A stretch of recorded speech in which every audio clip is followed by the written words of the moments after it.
Hello guys, আবারও অনেক দিন পরে এক নতুন ভিডিও নিয়ে চলে এসেছি। আজকে অনেকগুলো পার্সেল আনবক্সিং করব। তো কি কি পার্সেল এসছে আপনাদেরকে দেখাবো। আচ্ছা, তুমি পার্সেলগুলো হঠাৎ করে কিনলে কেন? কোনো অফার টফার পেয়েছিলে নাকি? তো সবথেকে পুজোর নতুন অফার দিয়েছিল 1 তারিখ থেকে 8 তারিখ অবধি। তো সেখান থেকে আমরা কিছু পার্সেল অর্ডার করেছিলাম। তো দেখাবো আজকে। বাবা, কই দেখি পার্সেলগুলো।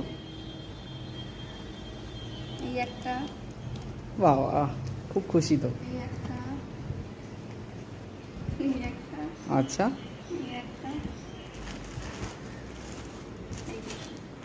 বাবা এত বড়, এটাতে কি আছে? আচ্ছা আচ্ছা আচ্ছা, এটা এইগুলো আস্তে আস্তে সাইড করো, এটা বড়টা না এই সাইডে রাখো। বড়টা সবার লাস্টে আনবক্সিং। আচ্ছা, সবার লাস্টে করবে, ঠিক আছে। আচ্ছা, একটা একটা করে খোলো দেখি।